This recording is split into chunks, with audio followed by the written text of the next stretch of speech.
Bonsoir, Erev Tov à tout le monde. C'est toujours un plaisir, un bonheur de vous retrouver le jeudi soir pour échanger, étudier un sujet sur la paracha. Le shiur de ce soir, nous allons le dédier pour la refoua shelema de tous les malades, pour la Géoula, le Shalom en Eretz Israël, et que nous entendions que des bonnes nouvelles. Be'ezrat Hashem, ce Shabbat, on est Shabbat Mevarechin. On annonce le mois de Tammuz.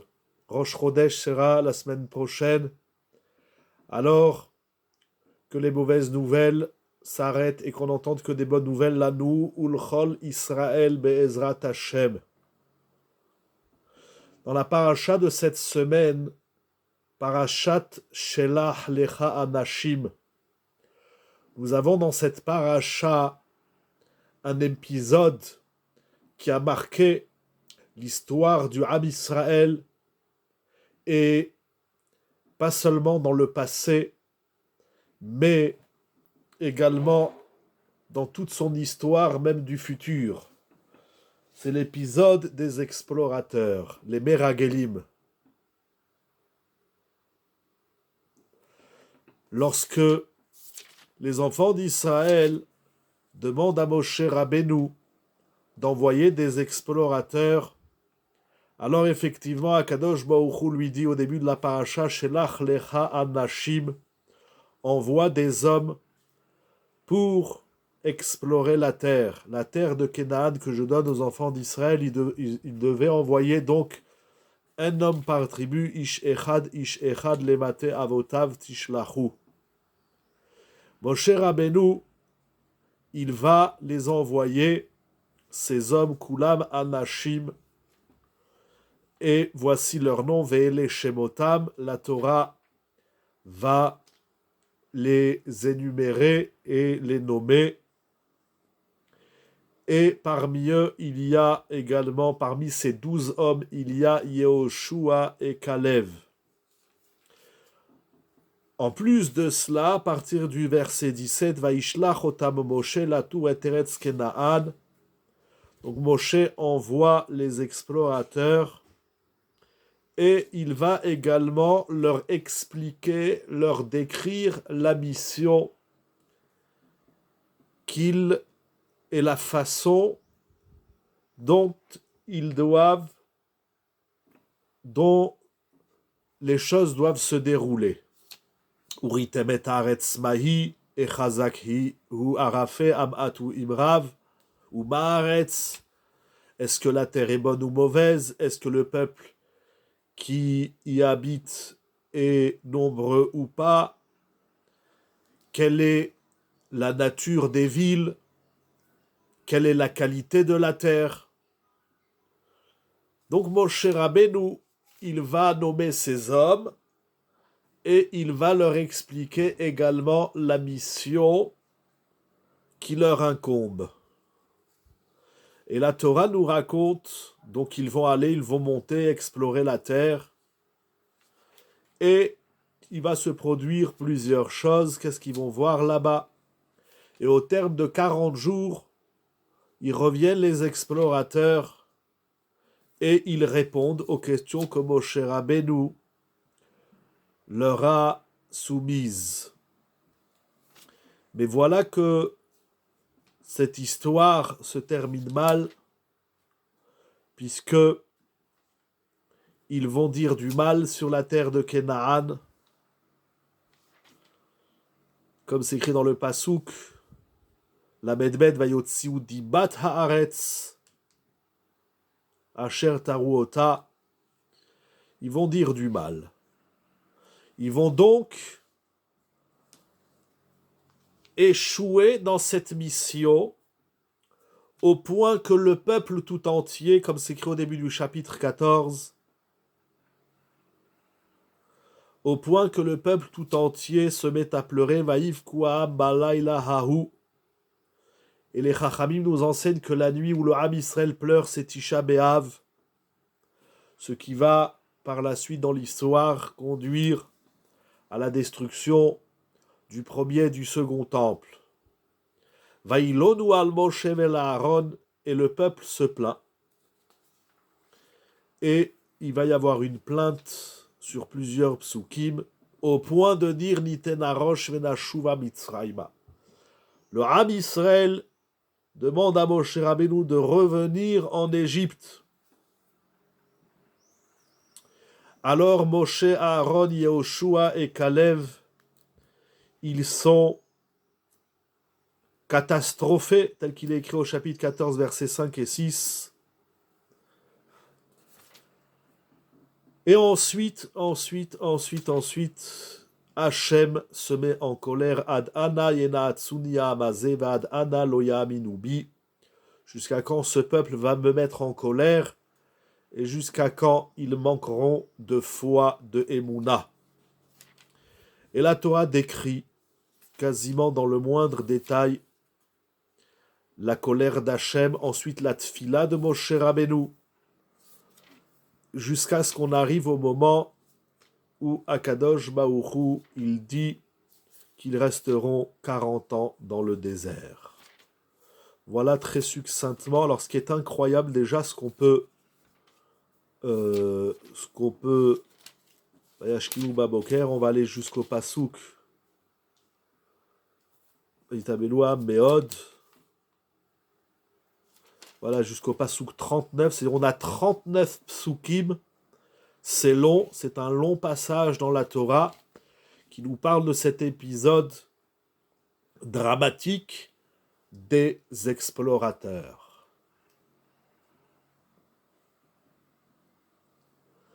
Tout le monde connaît cet épisode et ses conséquences. Il y a à l'intérieur de cet épisode quelque chose de frappant que je voudrais voir avec vous, puisque au chapitre 13, verset 16, la Torah nous dit « Ele Shemot HaAnashim » voici les noms des hommes dont Moshe a envoyé pour aller explorer la terre.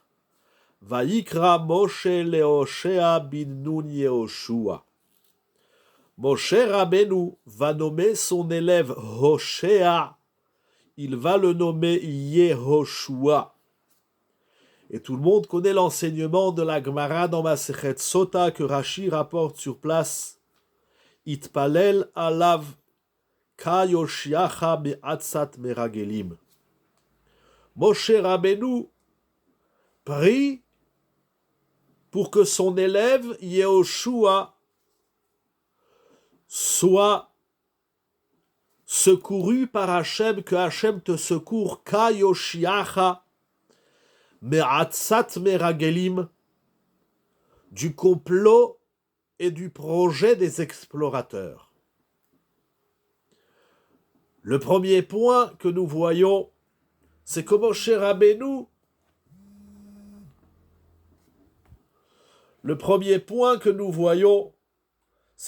Rabbeinu, sent, pressant.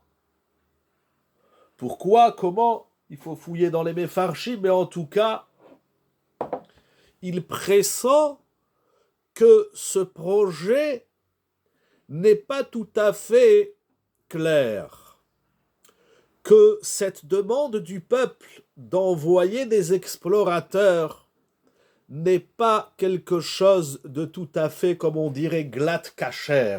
C'est pas très kasher comme truc. Comment Moshe Rabbeinu y sent ça?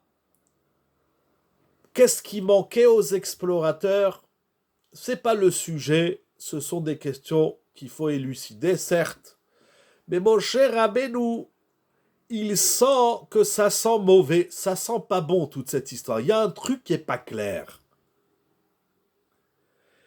Et donc, il prie pour son élève Yehoshua, qu'Hachem te porte secours de cette démarche des explorateurs. C'est-à-dire que les explorateurs qui sont au nombre de 12, Moshe Rabbeinu, il sent d'une façon ou d'une autre qu'il y a quelque chose qui n'est pas glatt. C'est pas la méadrine tout ça. Alors il prie pour son élève Yehoshua pour qu'il soit mis à l'écart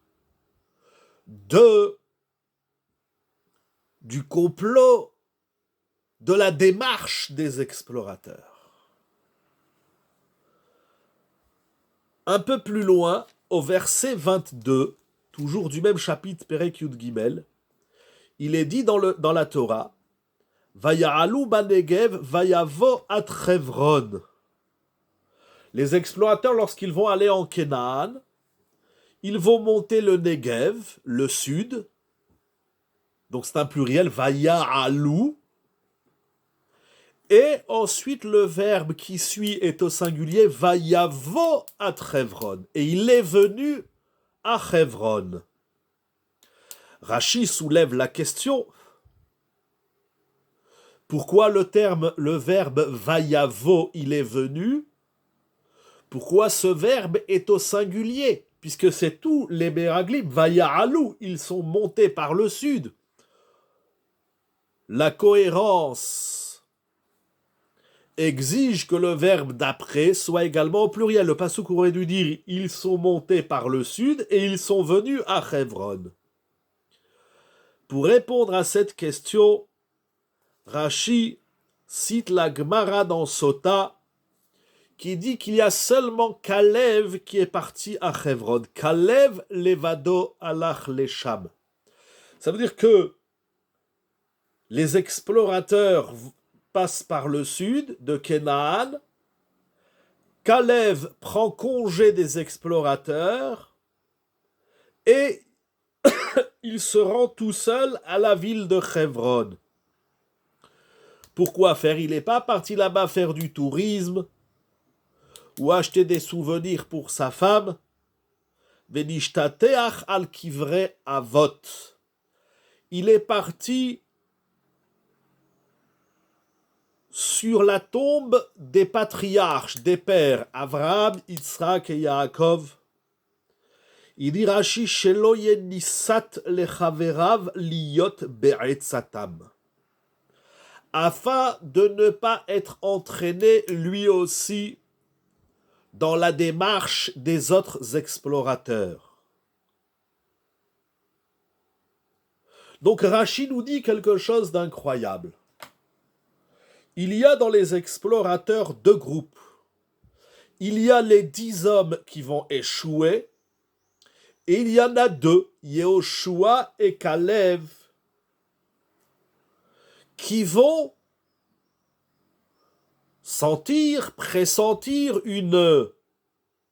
un échec, une démarche négative, et il faut à tout prix faire quelque chose pour être épargné du projet et de l'idée des explorateurs. Excusez-moi, tantôt ça coupe, je reçois des appels. Baruch ata Adonai Eloheinu melech haolam shakol yamid baro. Il y a ici quelque chose d'incroyable. 2 points. Moshe prie pour son élève Yehoshua. Est-ce que c'est Yehoshua qui sollicite la tefila de Moshe? Ça n'a pas l'air. Ça a l'air de Rashi, de Chazal et de Mefarshim que ça vient de Moshe Rabbeinu. Ce n'est pas à la demande de Yehoshua. Cela voudrait dire que Yehoshua n'a pas vu et que Moshe a vu. Donc lui n'a pas senti qu'il y avait un malaise. Ça a l'air comme ça. Moshe Rabbeinu a vu quelque chose que Yehoshua n'a pas vu. Alors, il est vrai que entre la tfila de Yehoshua, c'est-à-dire dont il va bénéficier, et la tfila de Kalev, il y a des différences, mais ce soir, nous n'allons pas jouer au jeu des 7 différences. Nous allons voir des points communs entre Kalev et Yehoshua. La première chose que nous constatons, c'est que pour être épargné de cet élan collectif des Meraglim, il faut la tfila. Ça veut dire que c'est par la prière qu'on est protégé d'un groupe de personnes malveillants. C'est incroyable. la tfila pour être protégé de l'influence négative de l'autre. Alors, il est vrai. Pourquoi Moshe Rabbeinu n'a pas prié pour les explorateurs? Revenez avec les bonnes paroles. Très très bonne question, nous allons y arriver tout de suite. Nous allons y arriver, c'est très très bonne question. Alors, il est vrai, je ne sais pas si la référence, c'est notre paracha, mais tous les matins, nous avons une prière dans les brachot, qui figure dans les livres de prière, dans les Sidurim. Juste avant Birkat HaTorah, nous disons Yehi Ratzon milefanecha, qu'il soit de ta volonté, Hashem Elokai velokai avotai, shetatzileni hayom, que tu me portes secours, que tu me sauves, aujourd'hui et tous les jours, Ubchol Yom Vayom, Me'azeh panim, des hommes animés d'arrogance, Me'adam ra, sauve-moi d'un mauvais homme, Me'chaver ra, d'un mauvais ami, d'une mauvaise compagnie, Mishachen ra, d'un mauvais voisin, mi Baaldin caché, et d'un antagoniste difficile à vivre.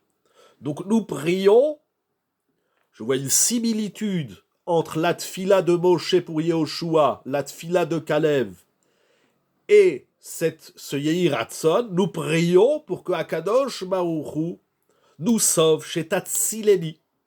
Il nous sauve et donc nous éloigne ou nous sauve d'une façon ou d'une autre des hommes, des humains qui pourraient nous être nuisibles.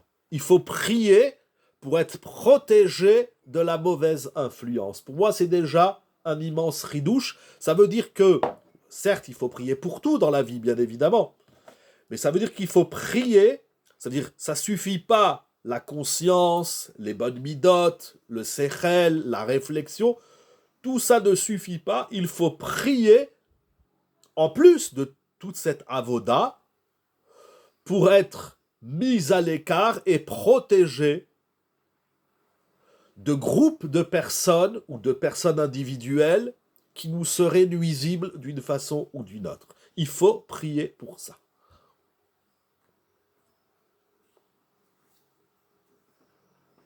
Prier pour être protégé de la mauvaise influence. Dans quel sens, s'il vous plaît, de ne pas les croiser? Ou de ne pas les croiser, ou de savoir répondre, ou de savoir s'en éloigner. Alors, on a un exemple dans Ilchot Lashon Hara, tel que le dit le Chafetz Chaim. Si on va dans un endroit et puis on sait ou on découvre que les gens médisent, il faut partir. Et si on ne peut pas partir, pour X raisons, alors on ne doit pas les écouter. Donc ça dépend, les circonstances, ça dépend la situation. Tout est bon, il faut bien voir, parce que dans cette prière du matin, on dit chez Tatsileni, on parle de Hatsala. Ici, la tfila de Moshe, c'est Itpalel Alav. Il a prié. Ka Yoshiacha. Il a parlé de Yeshua. C'est ça qu'il appelle Yehoshua. Chez Kalev, il est dit chez Loyenisat, les Chaverav, les verbes sont différents. Peut-être pour inclure tout ça, ça veut dire être protégé sous toutes les formes. Ça peut être une mauvaise rencontre dans la Torah, dans le travail, dans les shiduchim, etc., etc., etc. Quel que soit le type de rencontre que nous faisions, eh bien qu'elle soit bénéfique, qu'elle soit en bonne et due forme, selon les règles de la Torah, de la halacha, etc., des midot, bien évidemment. Il faut prier. Pour moi, c'est un immense ridouche. Premièrement. Premier ridouche que je vois ici.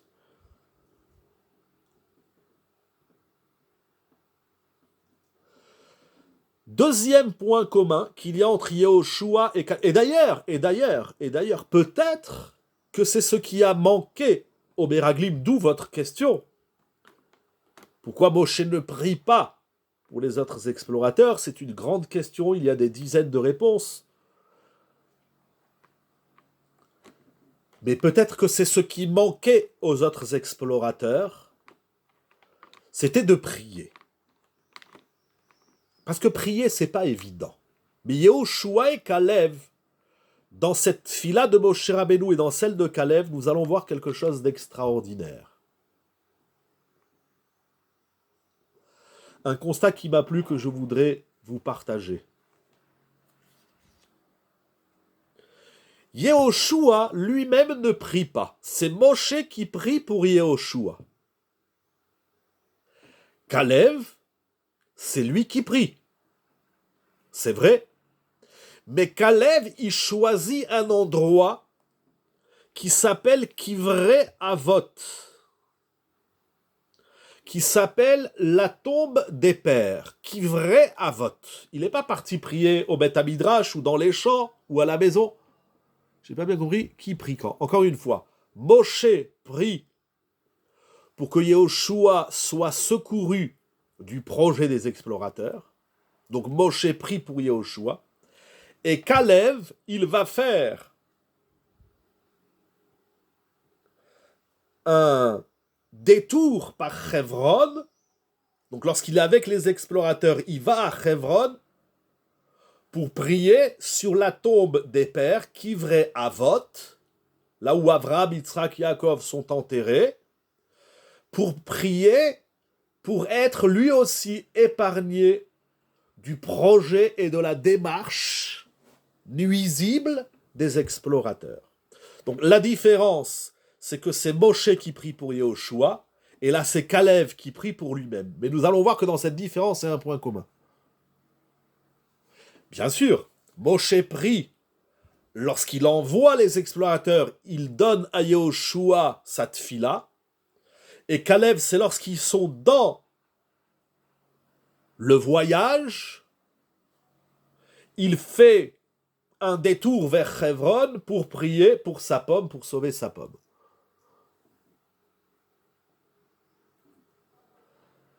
Il fait une tfila, Rachid dit qu'il a fait une tfila. Itpalel alav. Moshe a prié pour Yehoshua et Kalev se rend à Hebron pour prier les Ishtateach.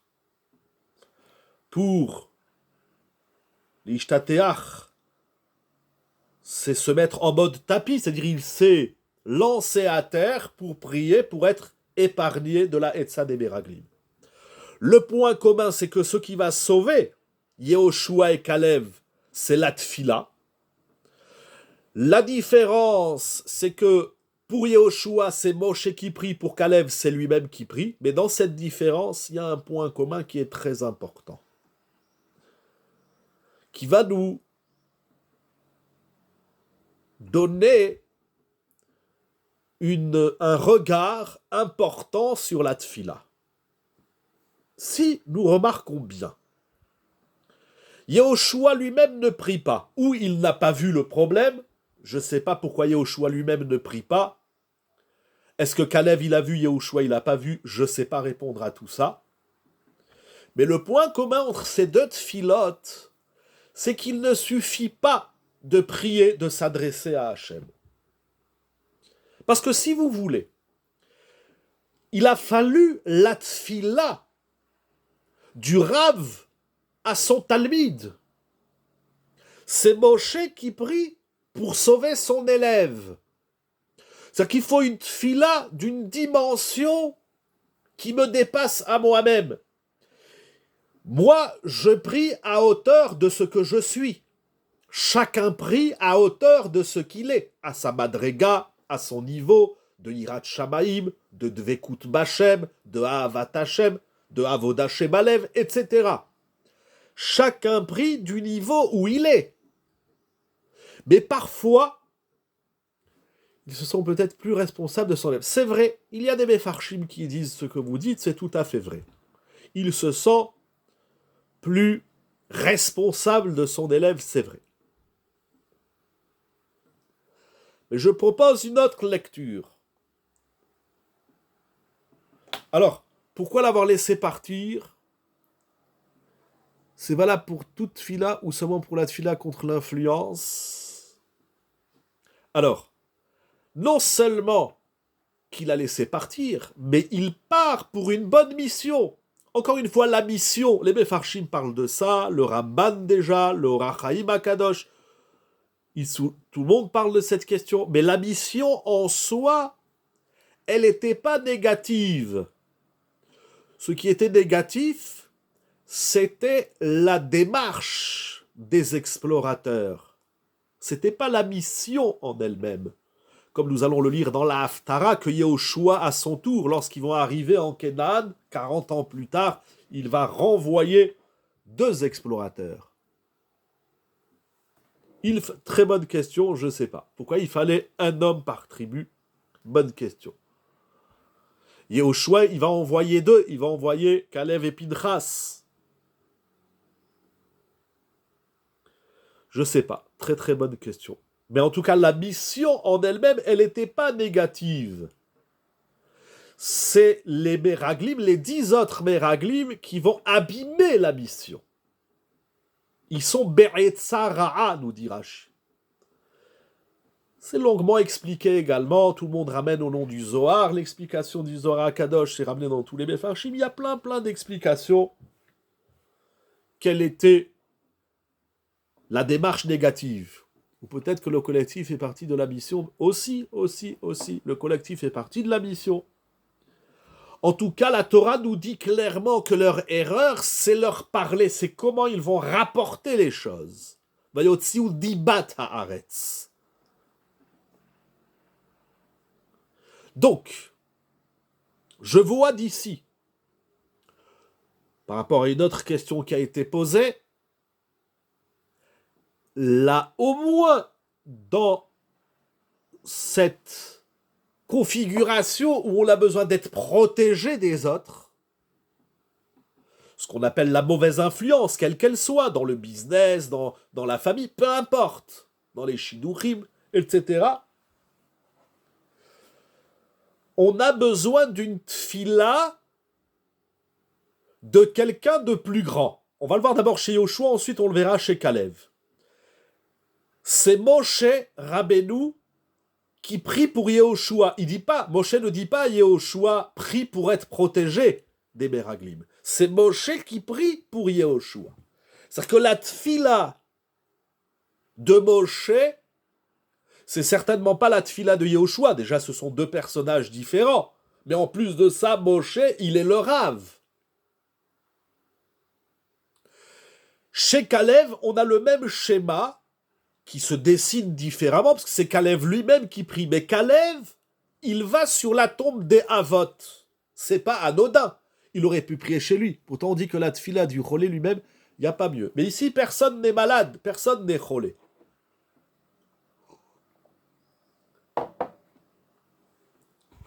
Il n'y a pas de malade ici. Les malades, ce sont les Meraglim, mais Yehoshua et Kalev ne sont pas malades. Eux, il faut les protéger de la maladie.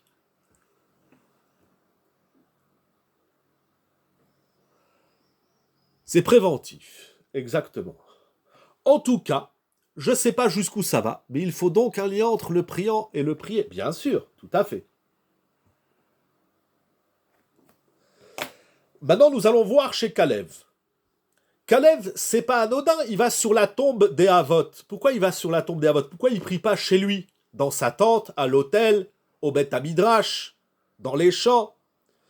Il va implorer, là aussi, des personnages qui sont au-dessus de lui. Le cœur d'une personne plus grande n'est pas notre cœur. Le cœur d'une personne plus grande n'est pas notre... Exactement. Justement. Donc il y a Moshe qui doit prier pour Yehoshua, c'est que Yehoshua, ça ne suffit pas, sa tfila. Il lui faut la tfila d'une autre dimension, celle de Moshe Rabbeinu. Chez Kalev, sa tfila, c'est lui-même qui prie, mais il prie sur la tombe des Havot. Pourquoi il va sur la tombe des Havot? Quand on va sur la tombe des Tzadikim, Rabbi Shimon Bar Yochai, Rabbi Meir Balanes, etc., pourquoi on se rend sur la tombe des Tzadikim?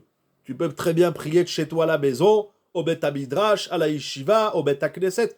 Qu'est-ce qu'il va faire sur la tombe des tzadikim?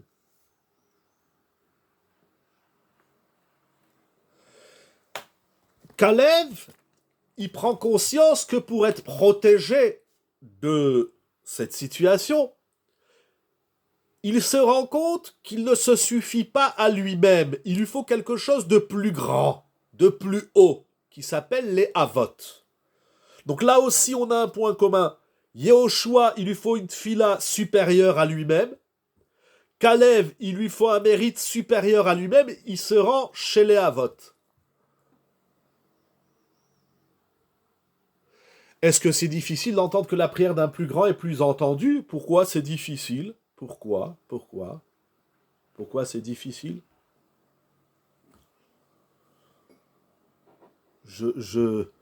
N'est-ce pas déjà l'enjeu de la tfila de voir qu'on a besoin d'Hachem? Pardon, j'ai pas eu le temps de lire, j'ai pas vu qu'il y avait. Si vous voulez renvoyer la question. La dernière question là, Madame Bokhara, si vous voulez la renvoyer, Mechila. Ça suffit pas toujours. Mais nous allons voir pourquoi. Je sais, c'est ça la question, en somme. Mais pourquoi ne pas avoir priorisé le minyan? Bon, là on a un problème, c'est que le minyan, il s'appelle les Meraglim, ils sont de mauvaise etza, il fallait les Avot. Alors justement, je vous propose une réflexion. Si vous voulez, en d'autres termes, vous posez la question, pourquoi Moshe il n'a pas prié pour les autres Meraglim. Mais moi je me pose la question, le seul qui prie pour lui-même, c'est Kalev. Yehoshua, c'est Moshe qui prie pour lui. Mais même Kalev, lorsqu'il prie au nom des Avot. Pourquoi il ne peut pas dire tout simplement Hachem, sauve-moi? Alors, je vois toutes ces différences, mais je vois un point commun entre Yehoshua et Kalev, c'est que pour que leur prière soit exaucée, écoutée, il faut quelque chose de plus fort qu'eux. Il leur faut quelque chose, des personnages donc bien évidemment, qui leur sont plus grands. C'est-à-dire que des fois, Matfila ne suffit pas. C'est-à-dire Matfila, elle vaut ce qu'elle vaut, chacun dans sa avodat Hashem et dans sa avodat chez Balev. Mais pour obtenir quelque chose qui va au-delà de moi, il me faut quelque chose qui soit au-delà de moi, il me faut le Rav ou les Avot. C'est-à-dire que pour être protégé des explorateurs, par toi-même, pour être protégé de la mauvaise influence de la société ou de quelque collectivité dans laquelle tu te trouves, à un moment donné, tu n'y vois plus rien, comme nous enseigne Rav Wolbe à la Shalom. Quand on est dans la forêt, on ne voit plus les arbres. Il y a ici quelque chose d'extrêmement vicieux chez les explorateurs, dont l'homme ne peut pas se sauver par ses propres moyens. Pour être sauvé d'un danger certain, il faut quelqu'un de plus grand. J'ai pas compris, cher ami, votre question. Vous m'écrivez quoi? Donc, quand notre fila n'est pas agréée, on doit la transmettre à un plus grand. Bien sûr, Vadaï. Vadaï, parce que tout à l'heure, quel danger? Très bonne question. Tout à l'heure, vous avez rapporté qu'il n'y a pas mieux que la tfila du malade, mais la Gemara, elle dit dans ma Sechet pour lui-même, mais la Gemara, elle dit celui qui a un malade chez lui, il faut qu'il aille voir un chacham, et le chacham, il va lui enseigner comment on prie, il faut savoir prier, etc. Quel est le danger? Je vous dis, c'est une très bonne question, cher ami, mais je ne vais pas rentrer dans ça. Mais prenons au moins, encore une fois, le pasouk, la Torah, elle dit, c'est le danger du lachon hara. Les explorateurs, vayotziu dibat haaretz. Et je voudrais vous dire quelque chose d'important. Après toutes ces différences entre Yehoshua et Kalev, le point commun, est-ce que c'est parce que l'enjeu les dépassait aussi? Certainement. Il y a ce que je vois, je ne sais pas si c'est l'enjeu, le danger, la mission, je ne sais pas. Je ne sais pas. C'est à réfléchir. Moi, je fais un constat. c'est que là, il leur fallait quelque chose de plus grand qu'eux-mêmes. Alors, si vous voulez, avant de dire l'idée, si vous voulez, ça veut dire que lorsqu'on est dans une assemblée quelconque, il ne faut pas se restreindre à ce qu'on est, sinon c'est sûr qu'on est bouffé par les discours, l'ambiance, etc. Il faut se voir plus grand. Il ne faut pas oublier qu'on est l'élève de Moshe ou qu'on est les descendants des Havot. Si on n'a pas en notre esprit, si on n'a pas l'image de quelqu'un de plus grand que nous, notre Rav ou nos Havot, Akdoshim, c'est sûr qu'on va se laisser bouffer, qu'on va se laisser influencer par l'ambiance dans laquelle on est. Alors je vais essayer de lire, parce que vous avez écrit beaucoup. Ah, j'ai même pas eu le temps de lire, juste pardon. Et essayez d'écrire succinct. C'est pas grave s'il n'y a pas les. Disons, j'ai ici. Politique. Pourquoi s'isoler dans la tfila, le minan et juste. Encore une fois. D'abord, tous les minyanim ne sont pas cachers, mais on va pas maintenant parler de Ilchot, Tfila, Betzibour. Mais même si le minyan, il est cacher, la Tfila, Betzibour, qui a toute sa valeur et sa ségoula, la Tfila, Betzibour, n'est pas la seule clé de la réussite de la Tfila. Il y en a plein. Prier avec efficacité, c'est un peu un appât parce qu'il y a tellement de notions importantes pour que la prière soit efficace. Ce soir, j'en ai choisi un, c'est celui de la paracha, Tfila Betzibour. Ici, le Tzibour, il est pas bon. Les Meraglim, ils sont pas bons. Kalev, il se retrouve tout seul.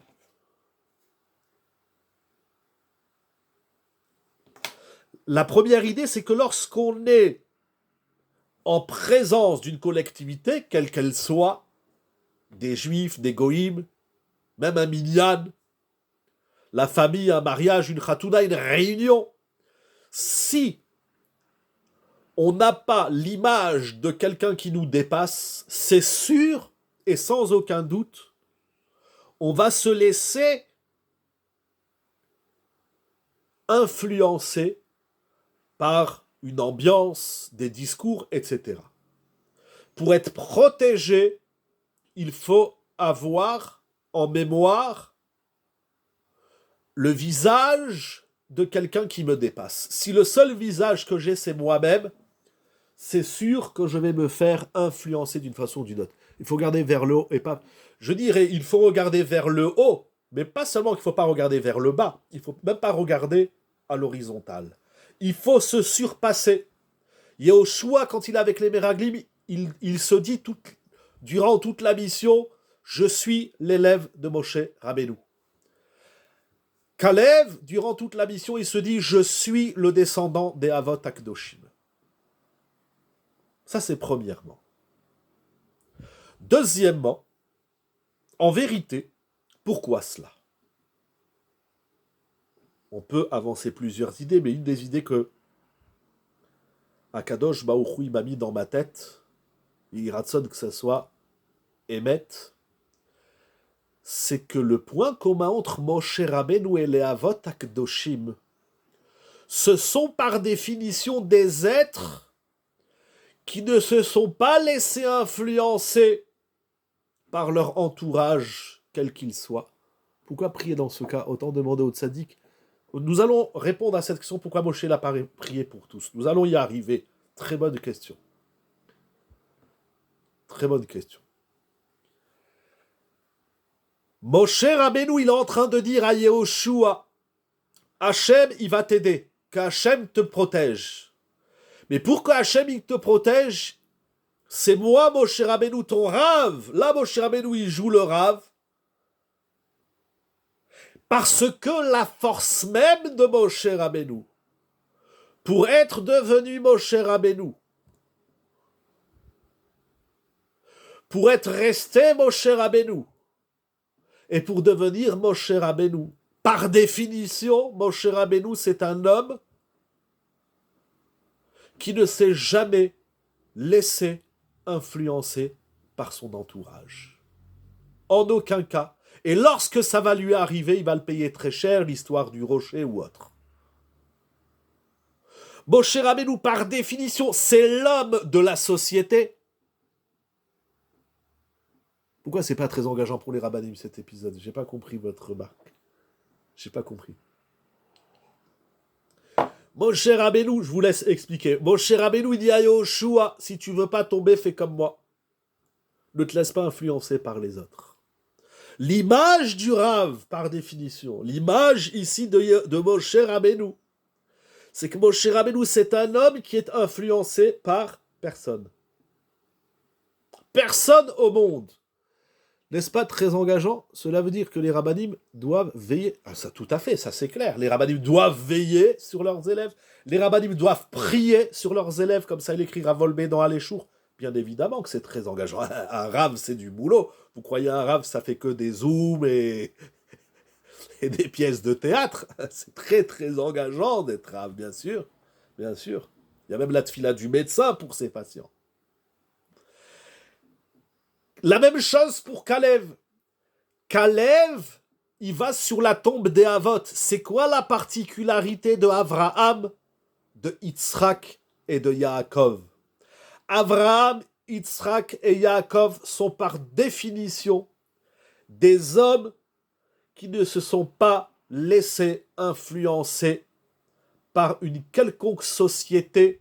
Et je dirais même plus, ils ne se sont même pas laissés influencer par leurs parents. Avraham, c'est Avraham. Yitzhak, c'est Yitzhak et Yaakov, c'est Yaakov. Nous avons 3 votes. Le seul point commun qu'ils ont, c'est père, fils et petit-fils.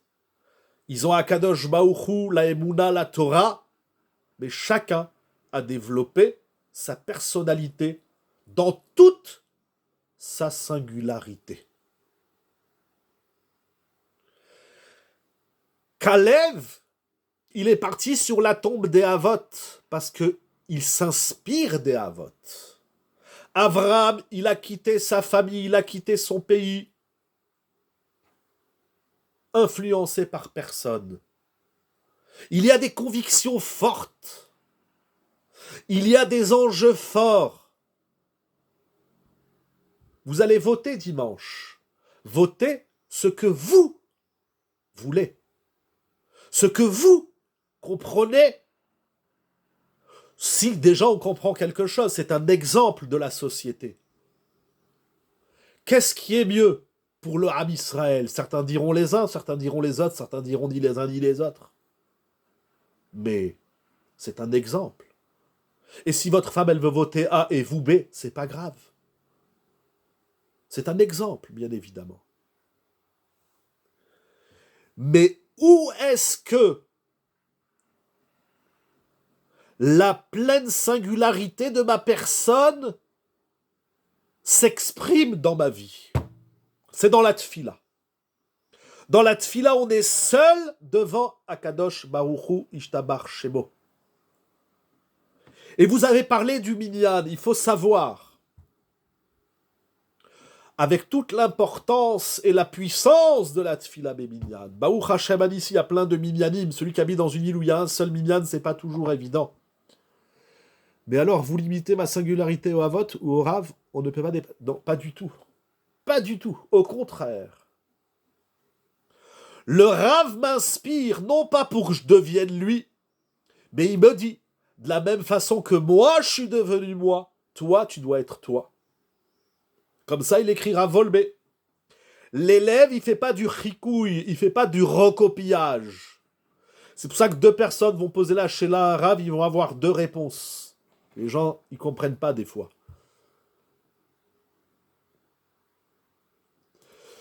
Moshe, il dit à Yehoshua, fais comme moi, de la même façon que moi. Je suis singulier dans ce que je suis parce que il faut une force divine, le Tselem Elohim. Bien sûr, il faut prier pour ces rabbanim. On prie tous les veilles de Rosh Chodesh. Et Kayem Banu Chachmei Israël, bien sûr qu'il faut prier. On prie aussi à la Tzadikim, à la Chassidim. Il faut prier pour les rabbanim, pas seulement quand ils sont malades ou qu'ils ont d'autres problèmes dans la vie. Moi, quand je fais des shiurim, je demande à certains élèves, entre guillemets, de prier pour mon shiur. D'ailleurs, pour avancer un peu, nous avons, si la tfila, pardon, j'ai pas eu le temps de voir votre question.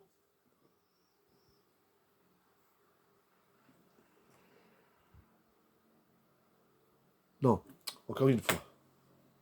La tfila du grand, elle est plus efficace. C'est quoi ma singularité? C'est de devenir aussi grand que le grand. Certes, l'élève, il restera toujours l'élève du Rav, et le Rav, il restera toujours l'élève. Même quand l'élève, il va dépasser le Rav, ça existe des élèves qui ont dépassé leur Rabbanim, mais le Rav, il restera toujours le Rav. Le Rav qui prie pour son élève, c'est pas juste une prière ségoulatique. C'est une... Comment on va dire? C'est un conseil. Si tu ne veux pas tomber, fais comme moi.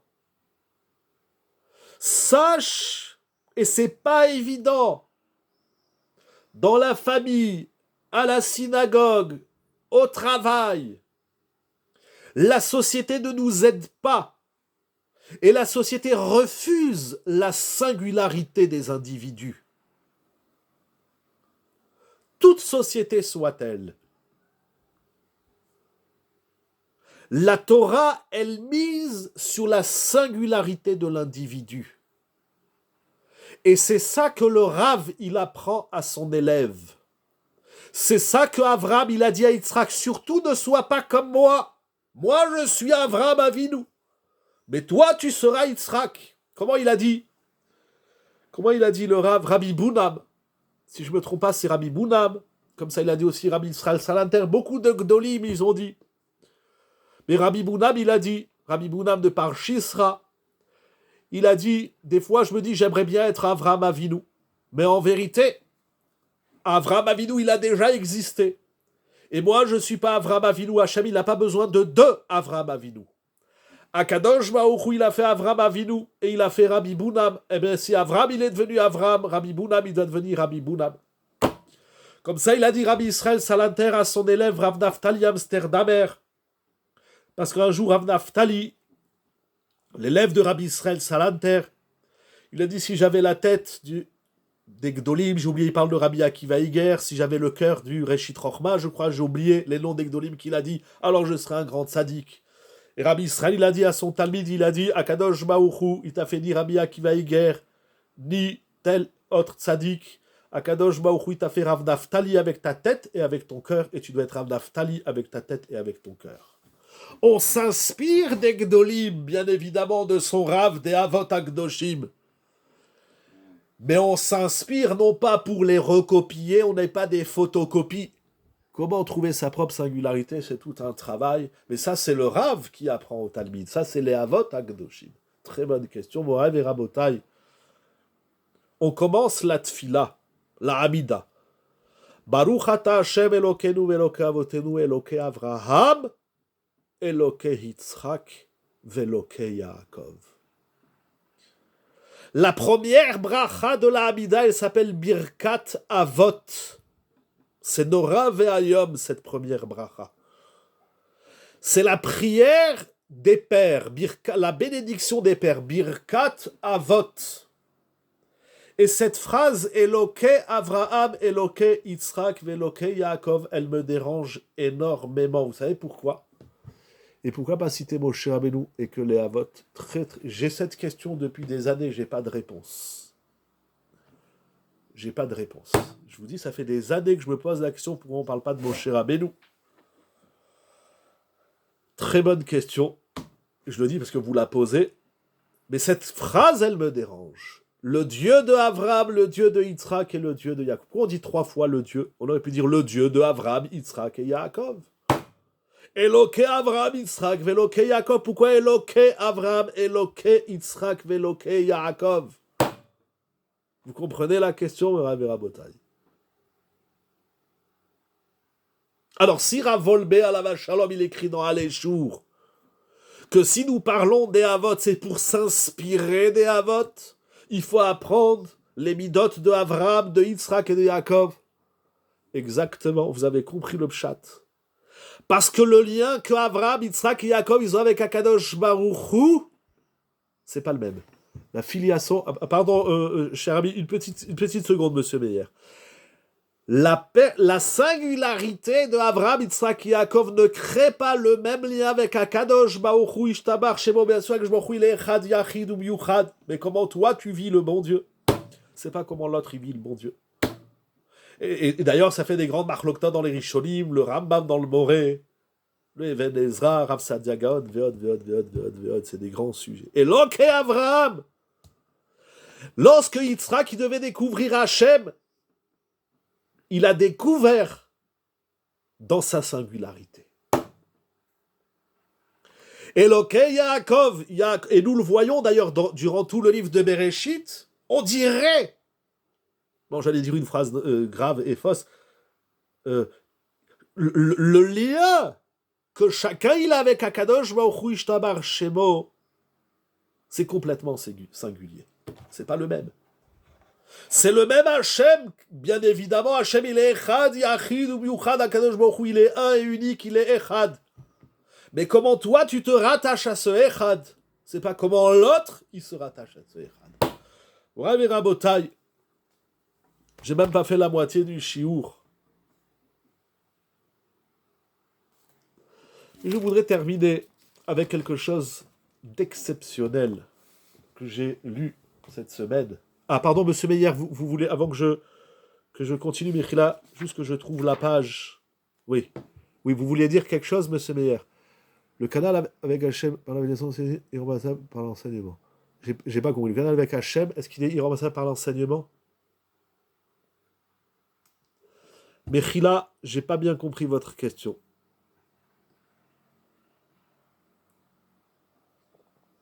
On ne peut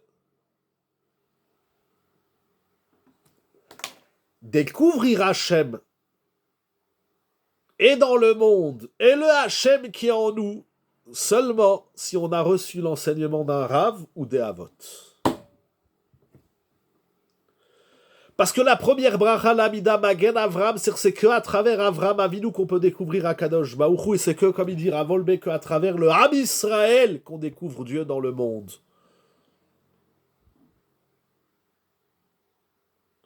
Parce que on est singulier. Pourrez-vous...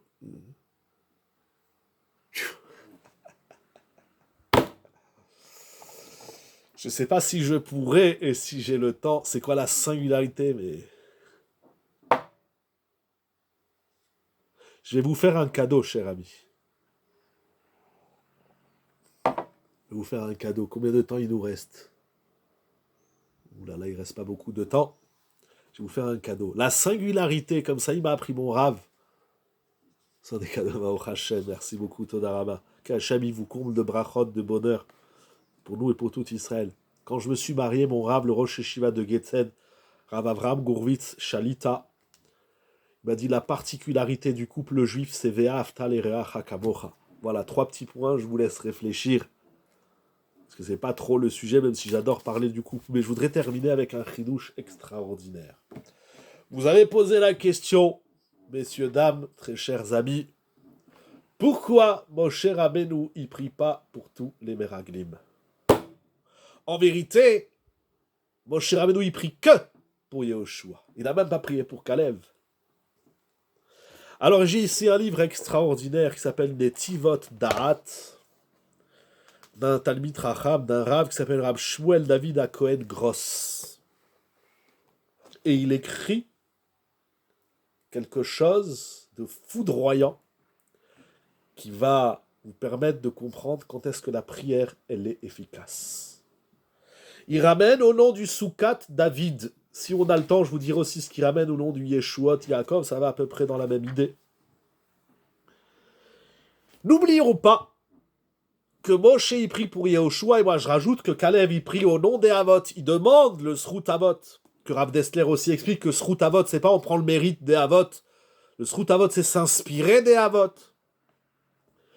Je vais lire en hébreu, je vais essayer de traduire. Et Matai Shayar Shitpalelu Aladam Bezeyo Illo.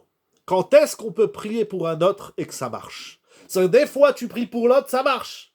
Des fois tu pries pour l'autre, ça marche pas. Quelle est la différence? Tu fais la même tfila, c'est une question que la Gemara elle ramène dans ma Sechet Brachot, que Rabbi Nechounia ben Akana, il priait sur un malade. Il priait sur un malade, il vivait, il priait sur l'autre, il mourait. La même tfila, un il vit, un il meurt. Quelle est la différence? Il dit le Soukat David, ce que vous dites, Rakima Shenirot basé. C'est seulement si l'autre il veut que je prie pour lui. Et là, j'ai caché l'olid gaberalitzo. Ce n'est pas une bonne fila pour l'autre. Pas que c'est pas une bonne fila, c'est que l'autre il refuse ma fila. C'est-à-dire, regardez, juste une petite minute. Des fois, t'as un problème dans la vie et t'arrives pas à t'en sortir. T'arrives même pas à prier. Mais tu veux que ça aille mieux, physiquement, moralement, intellectuellement, éthiquement, dans la Torah, dans la Hirat Shamaïm, mais tu n'y arrives pas. Tu n'arrives même pas à prier. Tu sais même pas quoi prier. Alors, tu vas demander à celui qui est plus grand de prier pour toi. Parce que tu veux, mais tu n'y arrives pas. Mais celui qui veut pas, tu peux prier jusqu'à demain que le voisin, il soit Shomer Shabbat. Mais si lui, il a mis une pancarte et il dit, moi, je vends du cochon le samedi, tu peux prier jusqu'à demain, ça ne marchera pas, parce qu'il ne veut pas. Si tu n'as pas le Keli, si tu n'as pas le Ratson, la volonté, et tout ce qu'il faut, les outils pour recevoir la Tfila, tu ne peux pas la recevoir. Peut-être qu'il faut prier que les idiots deviennent un peu chachamim, mais ça aussi, il faut qu'ils veuillent. Ou bimele en tfilato shel hasheni moila avuro. On ne peut pas prier pour celui qui ne veut pas qu'on prie pour lui. On ne peut pas montrer le chemin à celui qui refuse qu'on lui indique le chemin. On ne peut pas aider celui qui refuse d'être aidé. On ne peut pas apporter secours à celui qui veut se noyer. Moshe Rabbeinu, il ne prie pas sur les autres Meraglim, parce que les autres Meraglim, ils ont un grand problème. Ils veulent rien de Moshe Rabbeinu. Ils veulent rien d'Akadosh Baruch Hu, ils veulent rien de personne. Alors ils vont développer leur singularité. Ça va leur coûter cher. C'est un gros problème ça. Comment prier pour les kofrim? Très bonne question. Nous allons voir. On ne peut pas aider quelqu'un qui ne veut pas être aidé.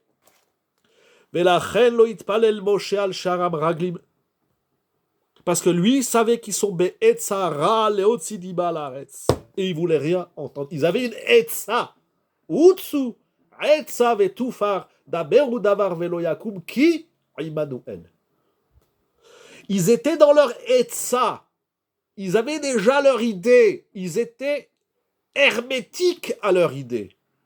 Développer la singularité de ta personnalité, ça ne veut pas dire t'emprisonner dans ce que tu es. Il faut savoir entendre celui qui est plus grand. Il faut savoir s'inspirer de celui qui est au-dessus. Et ça, les Meraglim, ils ont refusé. Mais Yehoshua, lui, il voulait aller dans le Derech Hashem. Moshe Rabbeinu, il le sait, c'est son Talmid. Et dans son fort intérieur, il veut être Mekayem, il veut réaliser la mission d'aller explorer la terre. Alors, puisque vous avez parlé du couple, il ramène ici quelque chose d'extraordinaire.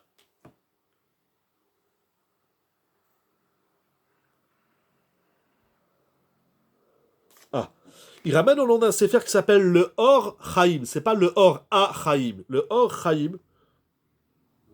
Il dit, vous savez pourquoi Moshe Rabbeinu, il n'a pas prié sur Kalev? Parce que Kalev, il est un chacham. C'est qui Kalev? Kalev, il est le mari de Myriam. Et Myriam, la semaine dernière, à la fin de Parashat Shelach, à la fin de Parashat Be'alotecha, elle a dit du Lashon Hara et elle a payé très cher. Alors Kalev, il dit, je ne dois pas faire la même erreur que ma femme. Voilà, c'est quoi la singularité du couple dans la Torah? C'est que tu apprends de ta femme, tu apprends de ton mari, tu apprends de ton conjoint. C'est pas chacun pour soi. C'est chacun pour soi et tous ensemble. Parce que qui parle de la singularité de l'individu, ça ne veut pas dire qu'on est tout seul, qu'on est isolé. On n'est pas isolé, mais on se protège. Et il dit donc quelque chose d'extraordinaire, parce que Rashi dit au début de la paracha que les explorateurs ont fauté en cela qu'ils n'ont pas voulu apprendre de Myriam. Mais Kalev, il est chacham. Kalev dit, moi, je vais apprendre de Myriam à Nevia. Je vais apprendre de ma femme des choses. Je vais apprendre que dire du Lachon Hara. Ça, c'est magnifique, hein, ça, c'est beau. Hein, ça, vous direz le Netivot Da'at au nom du Or Chaim. Je ne sais pas c'est qui ce rave, l'auteur, le Or Chaim, le Netivot Da'at. Je vous ai montré le Sefer. Je ne sais pas si je vous l'ai montré. Voilà, le Netivot Da'at, il ramène donc le Soukat Davididi. Ça ne sert à rien de prier. La prière efficace, c'est seulement si l'autre, il veut, ou si tu sais qu'il veut. Ça veut dire que dans la vie, il y a des choix qu'on n'arrive pas à faire. On a nos faiblesses, on a nos néguiot, on a nos désirs, on a notre yetzer hara. Et on n'arrive pas à surmonter. Alors il nous faut quelqu'un de plus grand qui nous sorte de la boue. Mais celui qui veut s'enfoncer dans la boue et qui ne veut pas aller plus loin, pour lui, il n'y a pas grand-chose à faire. On prie certes pour le Ham Israël, peut-on prier pour le Ratson de l'autre dans ce cas? Impossible. Impossible. Le Ratson, il y a un très beau chiour dans le Sefer Mahamaré à Rav, des chiourim de Rav Eman, Shalita, qui parle de ça. On a ramené une fois ce qu'il a dit Rabbi Bounam. Le Ratson, c'est personnel et individuel. Il n'y a pas de... On ne peut pas prier pour le Ratson. Chacun, il doit dire Yehi Ratson. Très chers amis, je vous dis Shabbat Shalom ou Mevorach. Qu'Akadosh Baruch Hu, il nous aide, il nous protège, il protège le Ham Israël, qu'ils envoient des cascades de bénédictions, des Yeshuot, des Nissim, des Niflaot, du bonheur pour tout le monde, pour tout le Ham Israël, que chacun fasse le bon choix, et que celui qui n'arrive pas à faire le bon choix, qui se mette à fond dans la Torah, l'épisode qui demande des brachot aux tzadikim, au moins au Avot HaKadoshim. C'est le début de chaque Amida, Eloke Avraham, Eloke Yitzhak, Veloke Yaakov. Shabbat Shalom à vous tous, à vous toutes. Des cascades de brachot, de sourires, de smachot. Un grand merci à vous tous, à vous toutes. Un grand merci Rabonatan et ton épouse. Que du bonheur, Bezrat Hashem. Yeshiva Zoom, dans le sourire, pour la gloire d'Akadosh Baruch Hu, qu'on n'entende que des bonnes nouvelles. Je vous dis Shabbat Shalom. Umevorach lechaim tovim ul shalom. Lechaim tovim, lechaim tovim. Kol tuv, Shabbat Shalom.